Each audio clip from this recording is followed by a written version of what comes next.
You're listening to Curated Consciously, your all-in-one platform for navigating and nurturing your conscious living journey. Why? Because diving into environmental justice comes with heartache and a lot of damn work. We gotta do it, but as a community, we can make the load a little lighter. Every week, we're bringing you stories, insight, and wisdom from a diverse community of leaders, activists, and influencers, helping you live a more holistic lifestyle that connects your health, wellness, and love for Mama Earth. This podcast is sponsored by Cause Artists, the world's #1 platform for social impact and innovation stories around the world. If you're looking to get inspired, hit us up at causeartist.com.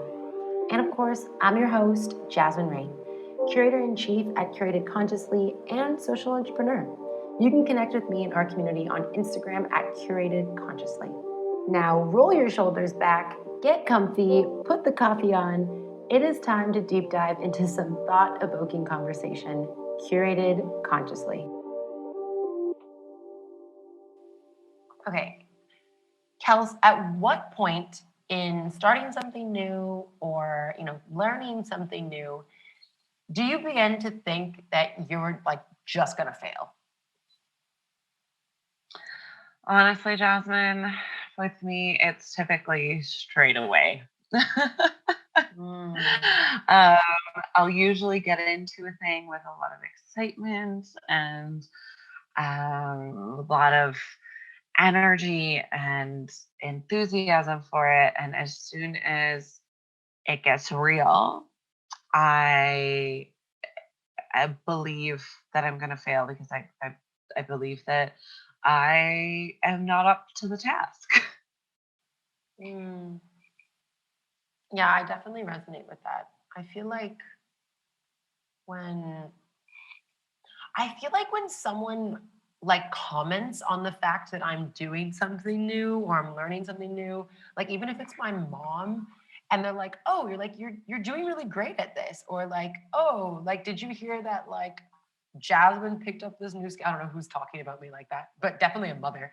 But or even with How to World, launching. I feel like in the beginning stages, I'm so excited that I'm like, fuck yeah, I'm gonna just go and do all these things and make it possible. And then when it's a real thing, that's when I look at it and I'm like, okay, I'm gonna fail. Why did I build this? Is this Right. Is this what I was supposed to do? Did I do it correctly?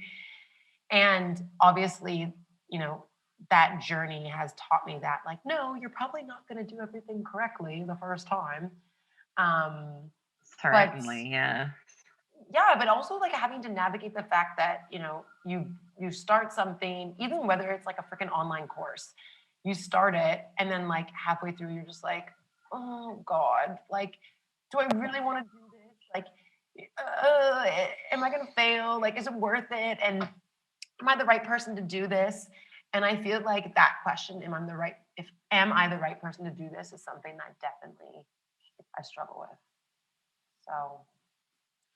Oh, for sure. Actually, that just reminded me. So I think I was just mentioning to you, I was mentioning to you before this that last week, I'm pretty sure I'm just hormonal and, stuck inside. But I was I recently found an article that was written by, oh gosh, I feel like a nerd for not remembering, but it was some kind of educational institution on social entrepreneurship in Europe. I feel like somewhere in Scandinavia. And they were listing out the top 20 social entrepreneurs that you should know. And I was number 2. And that number 2. And I'm just like, what? What? I don't deserve to be there. And the number 1 person was Bill Drayton, who was the founder of Ashoka. And I'm like, what? There's no way that I am number 2 on that list. And I even read what they wrote about me and it sounds great. But, when I reflect that back, I'm like, whoa, that is not enough to be on this list. I need to do more work. I don't deserve to be here. And I realized in that moment that I'm like, okay, these are actually the perfect signs of realizing that you have imposter syndrome. Because yes, I did build something wonderful and I love my little Huddle world that I built. But, as someone who's so passionate about working in the social space, like I don't think I deserve recognition until I've reached my goals of the project, and I'm nowhere near. Well, that in that example, Jasmine, I find especially, oh, I don't know, stressful, I guess, because you didn't even know that that article was happening. Like, no, the author didn't talk to you. And so it's like, how is my work getting out there without my intervention? And so it seems Mhm. really extreme, also. Yeah, that's a fair point. I feel like most of the articles that I find about me, I just randomly come across them and I'm like, what? There was another So weird. article that was published recently, uh, or it was like a platform that like listed different social projects, and they had like freshly just listed like entrepreneurs in the travel space, and they listed me in Huddle World, and they even mentioned the entire like micro grant program that we launched during COVID. Right. And I was like, what? Like people are following along that much? Like they know. Right.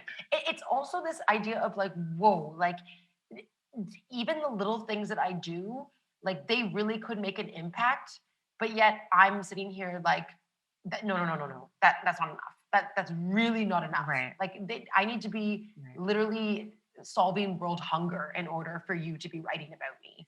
And Right. yeah, and it's clearly like, Jasmine, you are suffering from imposter syndrome.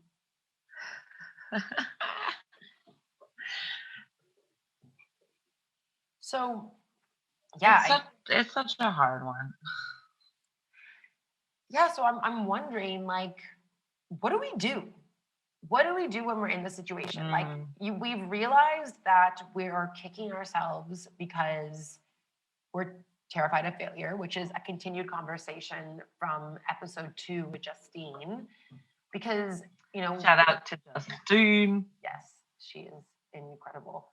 And she fully embodies like everything she's doing. And I'm like, okay, maybe she doesn't have imposter syndrome. She's definitely rocking it. Um, and but the thing is, like, something that I noticed in this like idea of feeling like you're an imposter in whatever space you're in, you know, uh, usually you don't realize that you're actually just being silly, or or you have like a crazy ego and you're actually an imposter and somehow your ego has helped you thrive even though you might be a dumbass. Right.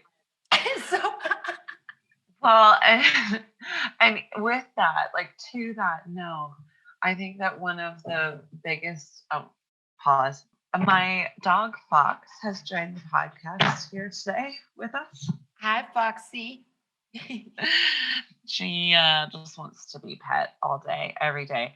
But having back to imposter syndrome and the idea of the ego that you brought up, I think that one of the most influential times that I experienced severe imposter syndrome was actually when I was in theater school.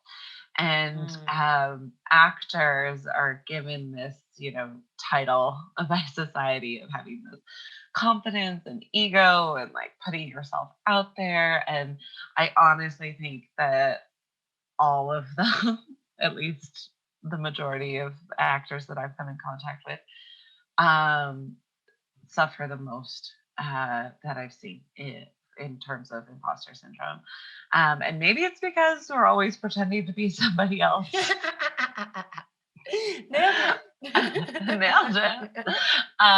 But for me, it was in my second year of theater school, and um, our graduating class was putting on Beauty and the Beast. Great, fantastic, loved it, whatever. And I, being who I am, auditioned for Mrs. Potts.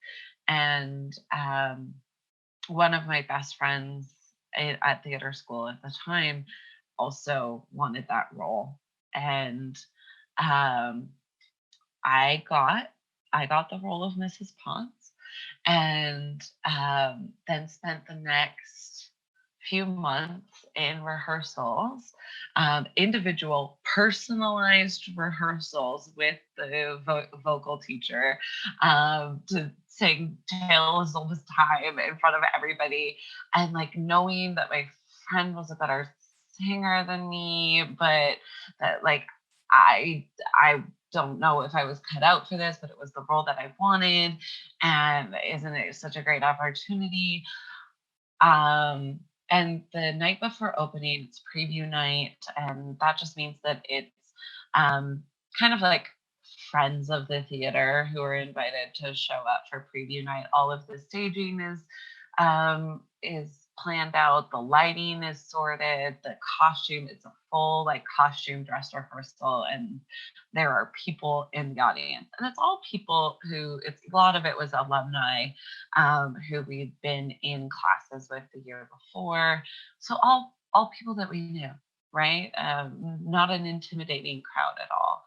And I got my Mrs. Potts costume on, and my makeup was done, and it was about 10 minutes to curtain, and I collapsed in the green room bathroom and in a full-on panic attack like I've never had before.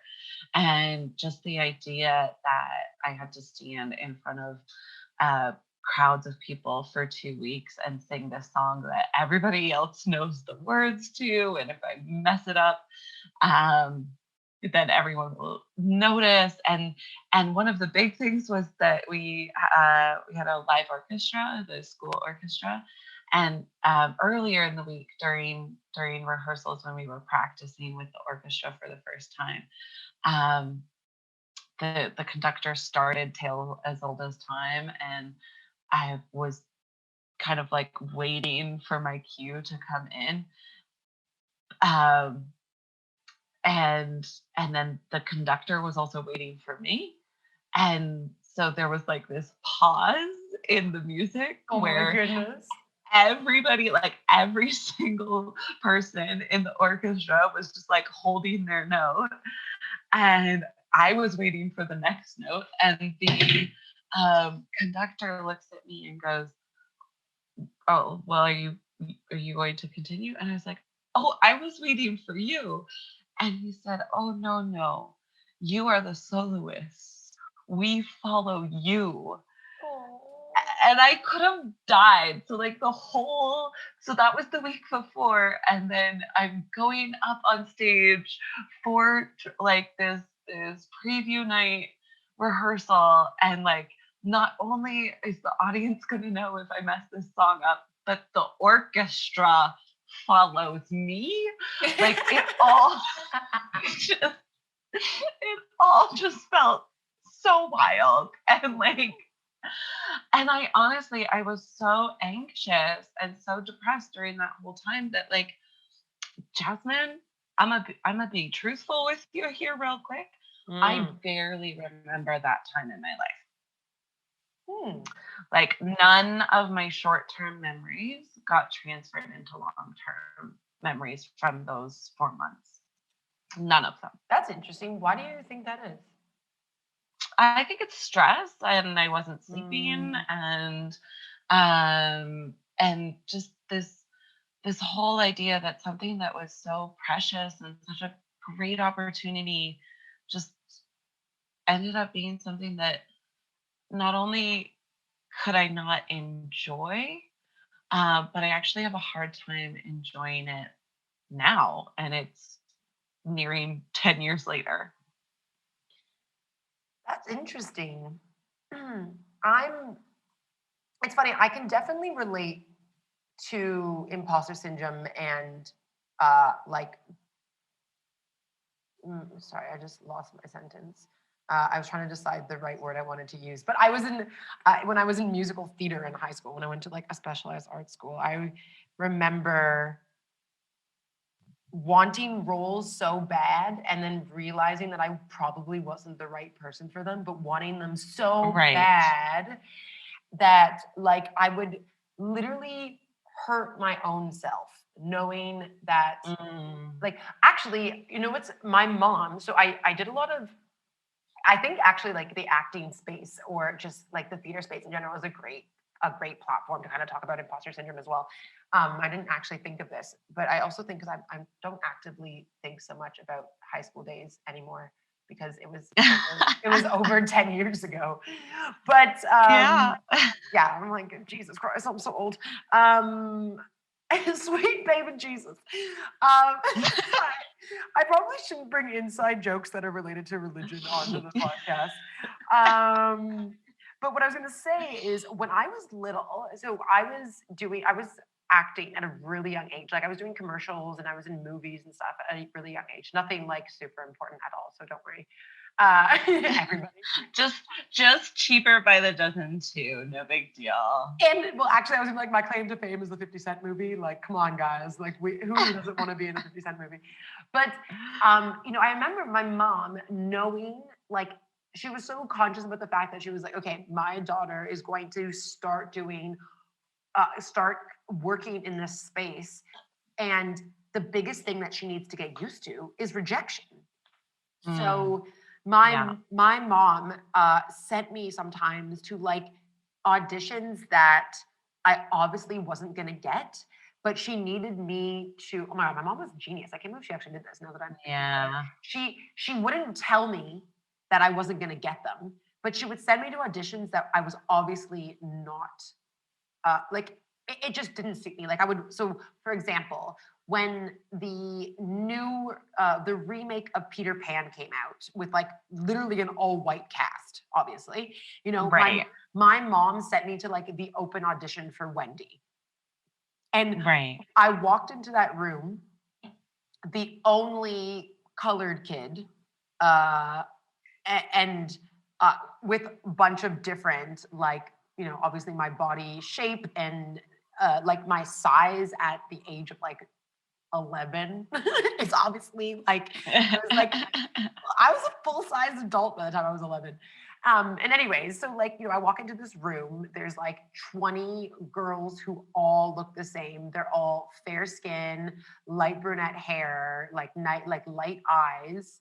And I walked into that room with like full on confidence and was like, fuck it. Like, I'm unique looking. I'm going to do this. And like, you know, obviously was super sad when I didn't get the part, but like, but it instantly made me realize like, okay, I need to learn how this industry works at this young age, knowing that it's very based on looks and like, you know, there are 101 million people probably going for the same role.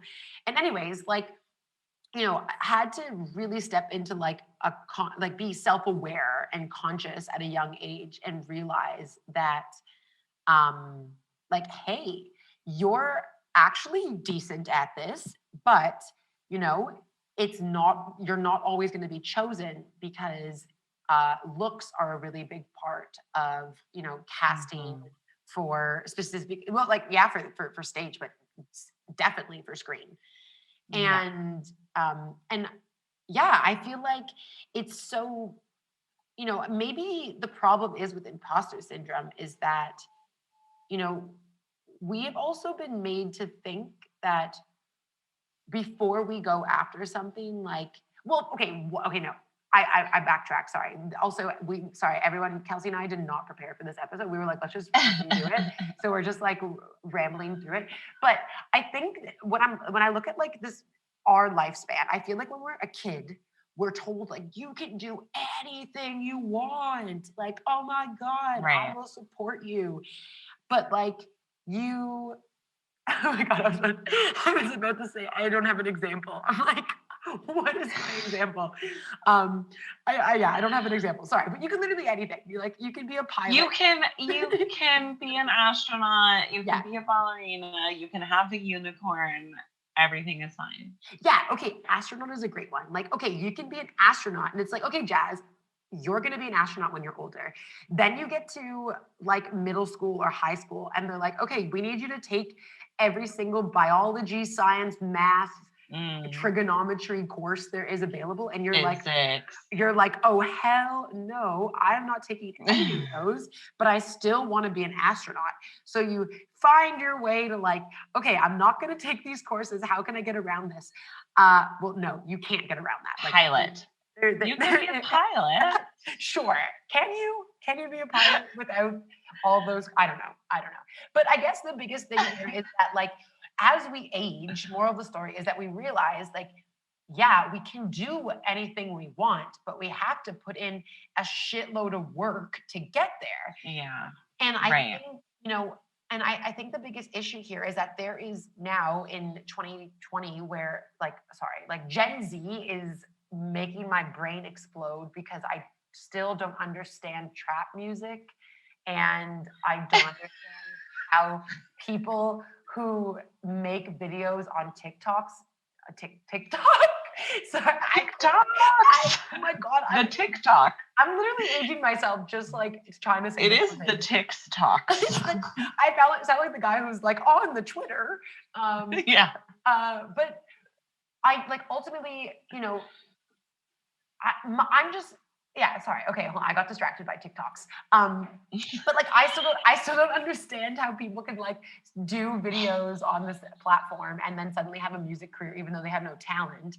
And that's why I'm so like, okay, I'm sitting here thinking like I don't have enough education, skills, experience to feel at home in this career that I've built for myself. Meanwhile, there are literally people who are actually imposters who are making bucket loads of cash doing shit that they're not good at. So it's like, where do we draw the line? Where do we just say like, I am enough? When do we step in? What are the remedies for helping us feel better in this situation? Because at the end of the day, we might feel this way, but there's always going to be somebody who is doing exactly what you're doing with maybe less experience, less education, less give a shit. That's just reaping all the benefits of like it, I shouldn't say benefits, that's silly, but like getting the exposure and like acknowledgement that they probably don't fully deserve, but it's happening and they're influential. It is. Well, and I like you pointing towards the sentence, I am enough. Right? Like none of us tell ourselves that ever enough.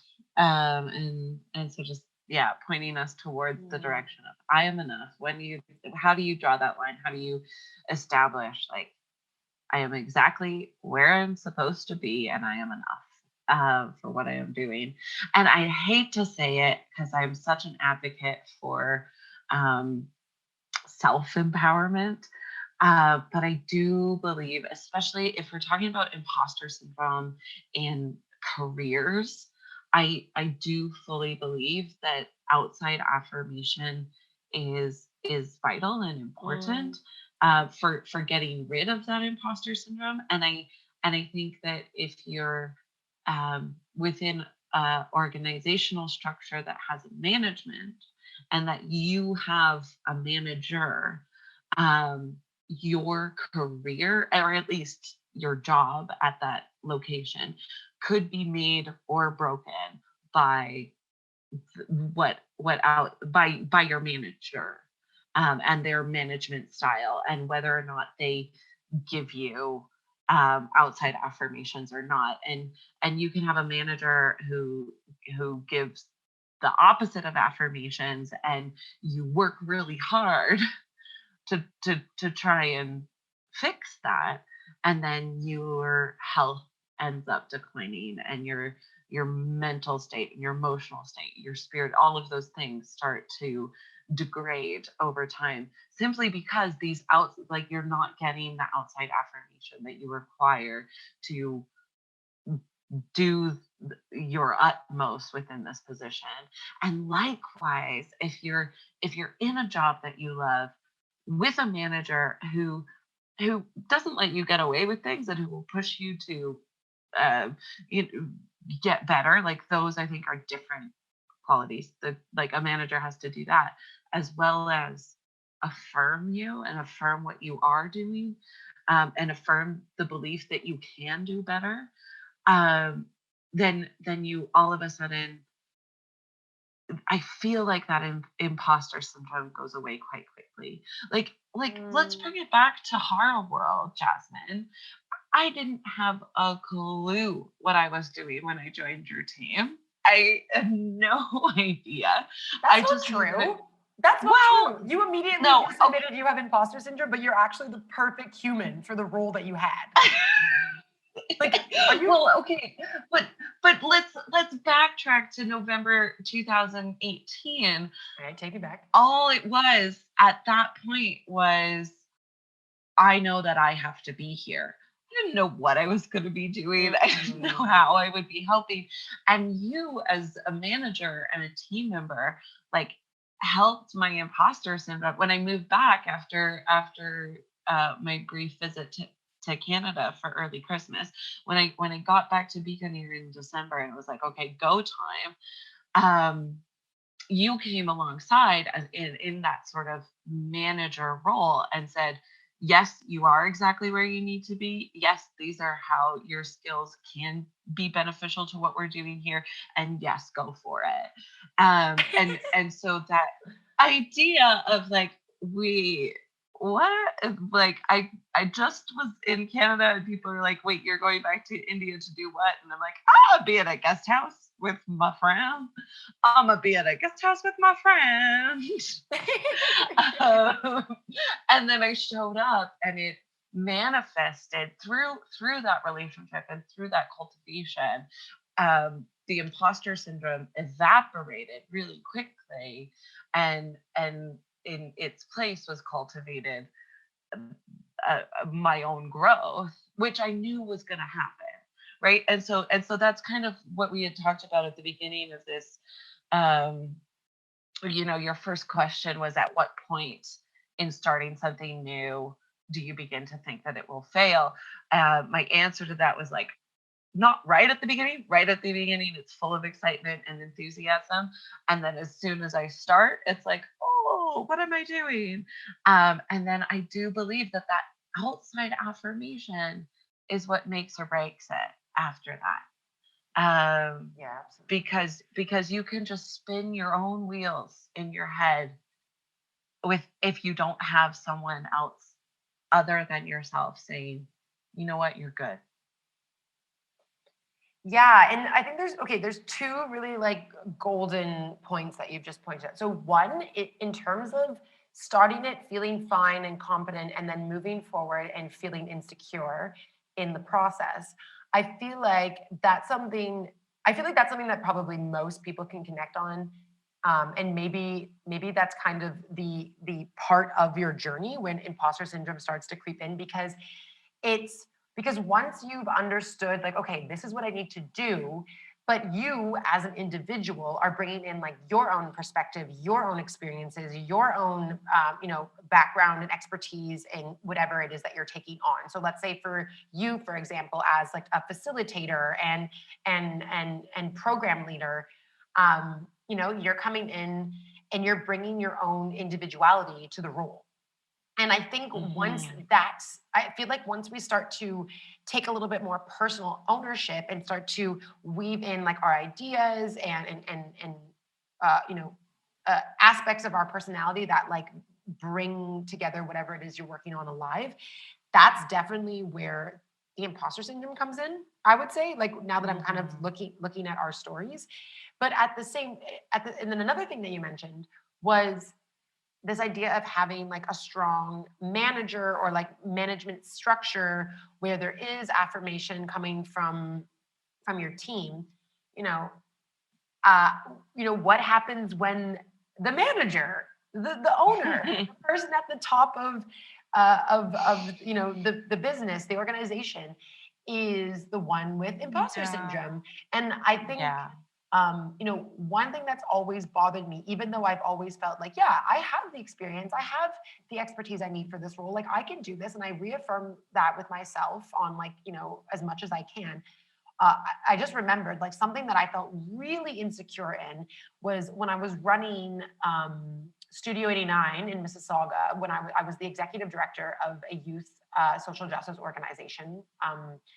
And I was 24 years old. And I was like, Right. what the hell is a 24-year-old doing as an ED? Like, I don't know what I'm doing. I've never done this before, and I wanted the role so badly. I was like, I'm gonna kill this role, and I did. I totally killed that role. Like I know that Yeah, now. you did. And I remember at the time, even when I left, Mm. I felt so discouraged because I didn't get any affirmation from the board. I didn't really. I actually no, that's a lie. I got affirmation from the board, but I didn't really get it in where I needed it most. And Sure. obviously, one of the things I feel, and I've seen this a lot with like amazing people in my life who are just such strong leaders, is that instead of getting the affirmation that they need, they actually continuously get pushed and challenged by the people Mm. in their like immediate community that are part of whatever the project is that they're working on. So let's say like their colleagues or their management team, um, Right. or whatever. Or like if they're at the top of it, like everyone else below is just like uh, uh, they know that they're great, that person is great, so they continuously to just be like, okay, well now you should do this, or like have you thought of this? And instead of Mm. taking a pause to like reflect and be like, look at what you've accomplished, it's incredible, let's move forward together, it's like continuously poking at that person. And then they get to a point where they're like, okay, well, like if all that I've done is not really being appreciated and no one's mentioning anything, or I'm feeling like I could use some affirmation, but I don't know how to ask for it.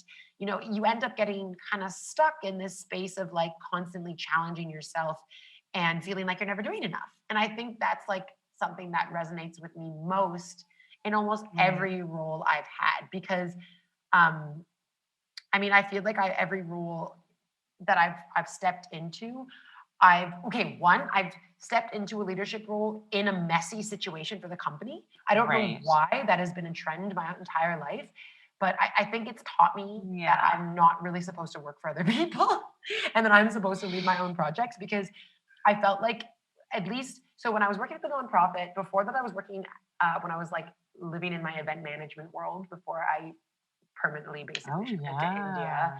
I was doing wedding planning, which I'd never done before. And then I worked for KPMG and I was in the event management department.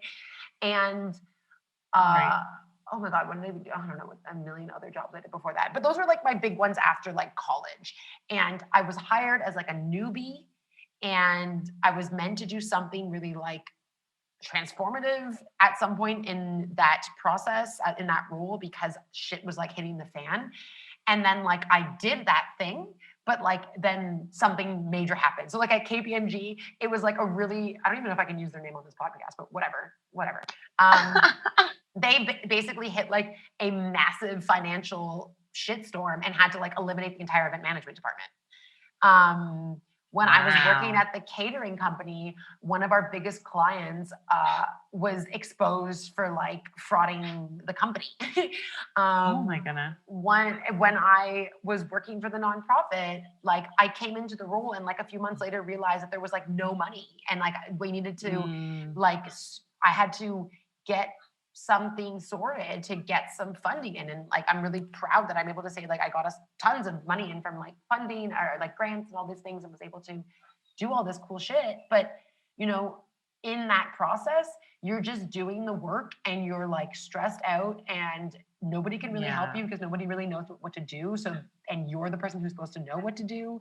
And you're like, oh my God, am I doing the right thing? Yeah. And that totally translates over when you're then leading the project. However, I feel like although I'm definitely a stressed out entrepreneur manager person who suffers from extreme anxiety, um, Mm. I feel like I also, coming into Huddle World, I started it with a very relaxed approach, because Right. I was like, who knows what's going to happen? And then as shit started to get even more real and we started doing more things and having more impact and launching more programs, that's when I was like, okay, what am I doing? And Right. honestly, I rely a lot on you for that because I trust you and respect your experience. And I to this day, I still tell people, I'm like, honestly, there's no way that Manoj and I would have been able to had scale how Mm. to world to where it was without Kelsey. And like, I don't even know if you realize that, but it is true. It's 100% true. There's no way that Hada House alone and then the overarching organization as a whole could have gotten to where it needed to be without you. Like, you were a huge pillar in that project. And Mm. and I think a big part of also, sorry, now I'm just like ranting a story, but Do it. one of the biggest things in this journey is also realizing that you can't do everything alone. You can't Yes. you can't be miserable thinking like, oh my God, am I the right person? I need to like, strap my boots up and do something different to make people think that I know what I'm doing. You don't need that. You actually need a team. You need a team that you can trust Hmm. and support. You need to know how to delegate. You need to know where your strengths are and your weaknesses are. And being honest and vulnerable in that, so that, like, if you do know what your weaknesses are, finding ways to make them your strengths. And that might be finding someone who can take on that responsibility for you. Um, Yeah. and sometimes that's not always possible. But I think, taking the time to identify where you are feeling uncomfortable and why, and then putting energy into making, feeling confident in that area is huge. It Um, is. yeah. Well, and one of the things that that we've mentioned is that idea of understanding your path, and like it's such a difficult thing to do when you're in it, and the anxieties and the stresses and the everything is overwhelming. um but but but whether by having a team or by having affirmations or by taking a break, like that ability to step out of that constant um, spiral, to take a look, so like kind of at a meta look at where you are, where you've been, where you're going, and understanding what the now role is. I think is is a beautiful thing to be able to do. Um, just to refocus and recenter yourself and be like, oh, right, this is why I'm here right now. Okay, this is I remember the goals that I set out for myself, and Mhm. oh, they're so far behind me. When did that happen? And taking that moment of reflection to fully appreciate your own efforts.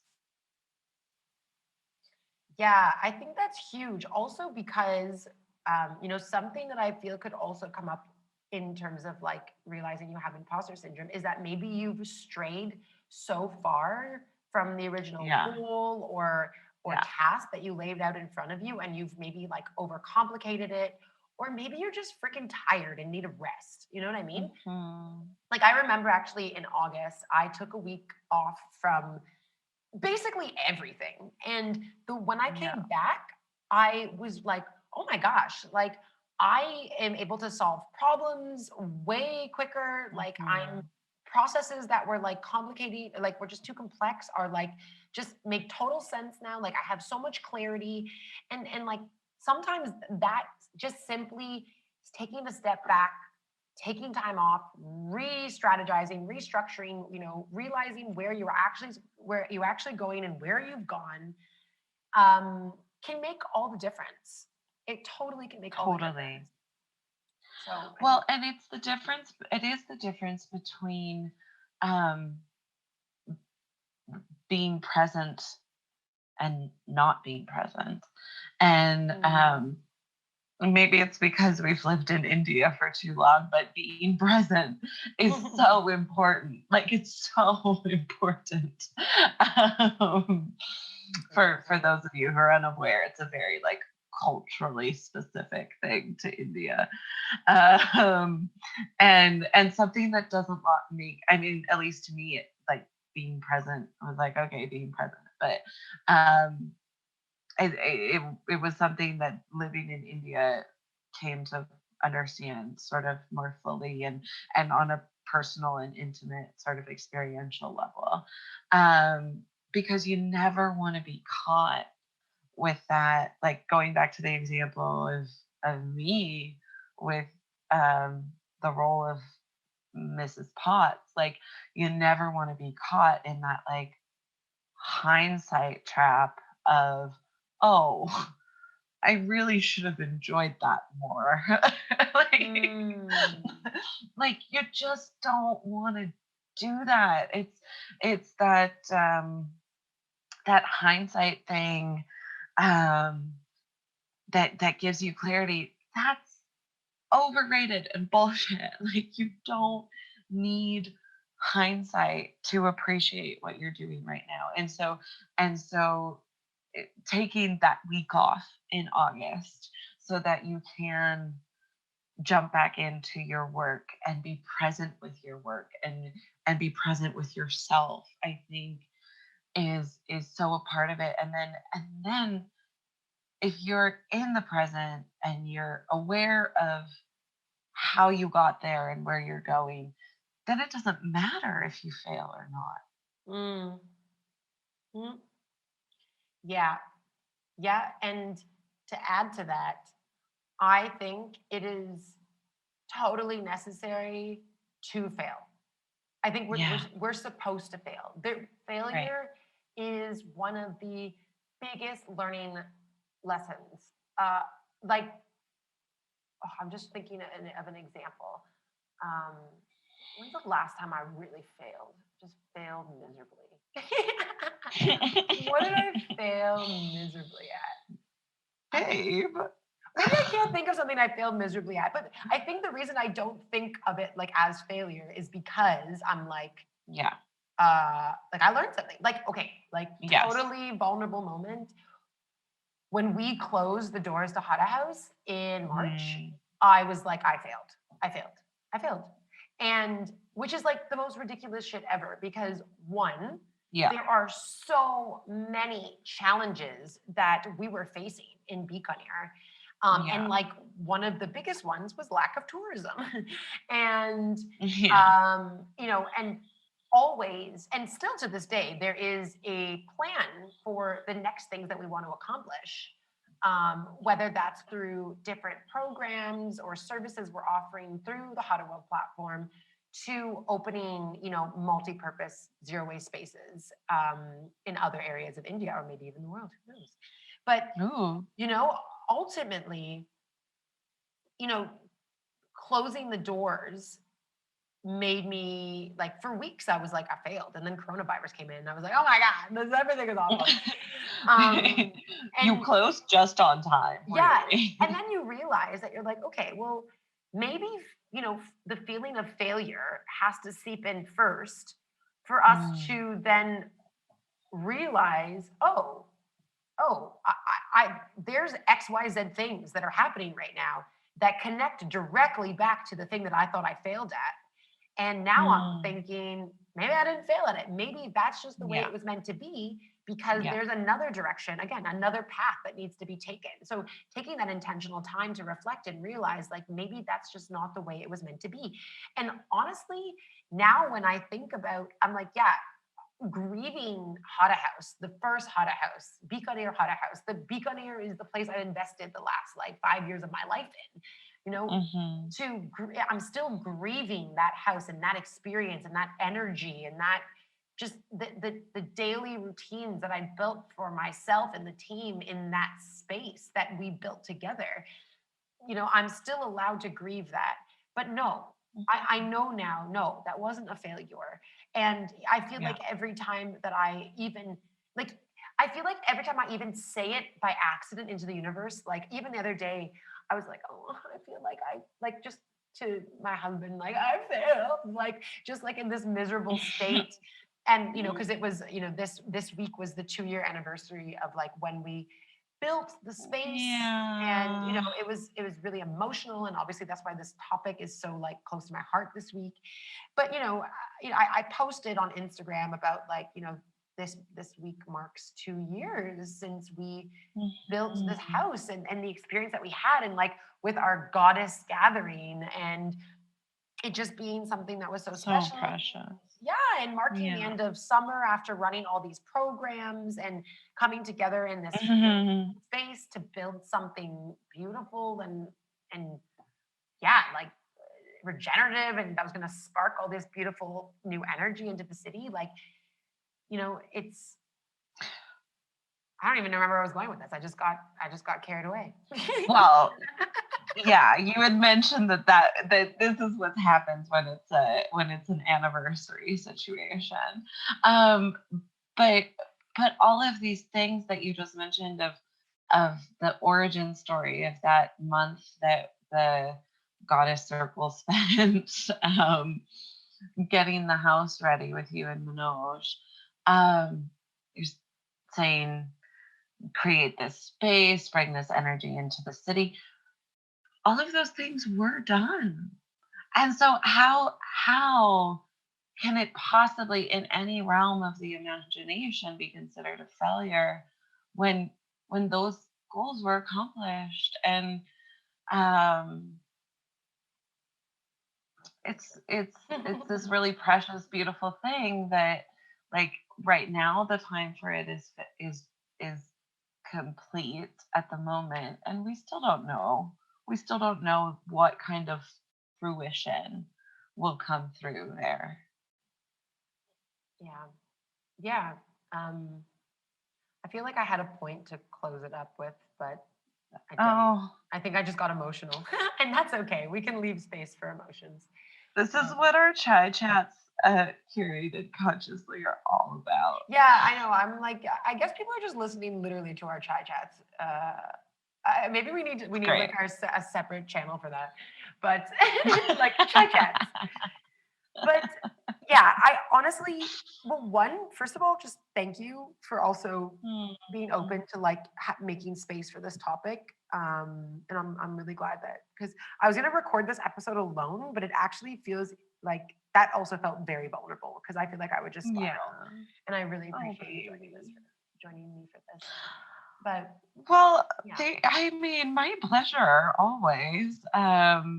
Yeah, as Jasmine mentioned, dear audience, we walked into this conversation with no plan, just being like, we're just going to talk about this one concept. And I feel like we got to a really precious space, and I'm just thrilled about that. yeah, absolutely. And I think if we could like leave the audience with like some like nuggets to kind of help them work through imposter syndrome, I think, Mm, well, one, I've started a trend now with all of the episodes to kind of follow up with follow-up questions and like writing exercises, so that if anything comes up for yeah. you during these episodes, just jump over to Instagram.com slash, what, Instagram.com? Who the fuck uses Instagram on a website or on their computer? Go to Instagram. You are old. I totally just admitted that I use Instagram on my computer. It's so much easier to navigate. So curated consciously on Instagram. My bad. So usually the day after the episode goes live, I put up reflection questions. So if you'd like to dive deeper into this, definitely hit us up on Instagram, or our Conscious Badasses Facebook group. So all of the reflection questions Yeah. get up in there, and that's also a safe space for conversation. It's a private group. Anyone is welcome in our community, but it's a private group so that we can ensure that like what's staying in there stays in there. Share your thoughts, opinions, experiences, anything you want. It's a great space to be vulnerable and have a community support you.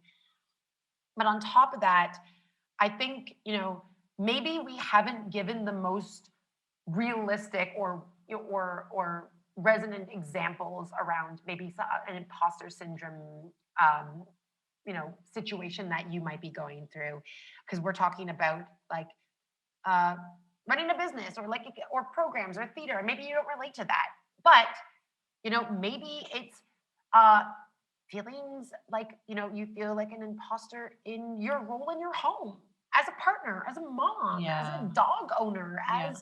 as someone who is maybe trying to figure out their next step after this bullshit. And like, maybe you've lost your Mm, job or have decided to step away from your job and has started a new hobby and are trying to scale up your side hustle. Like, you are going to feel all the feels in those journeys. And again, we invite you, this is to have this conversation with us, and also yeah. invite you to bring people that you respect and who will hold space for you in your own intimate communities to have these discussions. Because if you don't open the conversation, you don't know where people can support you. And I think Yeah. that's one of the biggest things that I've learned, especially in my adventures with Kelsey, is like learning to ask for support and ask for space, because I never knew how. I would either just take up space and it was like the wrong time, or I would hold in all of my things forever and then No. explode into a star. So yeah, I don't know. Yeah, and following after that with a little nugget of those affirmations are vital. We can't be everything for everyone, and we also need community. We need other people. We are creatures of community. And Mhm. so I know how much Jazz and I and you, dear listener, believe in your own ability. And I believe in your own ability too. I also believe that you deserve to have a community that affirms you. So that's one nugget from my side. And the next nugget from my side to leave you with this day is be in it, be in the now, be present, be in the moment, because you're never going to get this time back. Inhale the goodness, exhale the bullshit. Thank you for listening, and thank you for doing the work. Be sure to jump over to curatedconsciously.co for more stories, tips, and inspiration for nurturing your conscious living journey. And be sure to follow along on Instagram at Curated Consciously. Huge shout out to my incredible husband, Profound Sound, for the original dope tracks. Hope you all enjoyed, are feeling a little lighter, and are going into a beautiful and blessed day.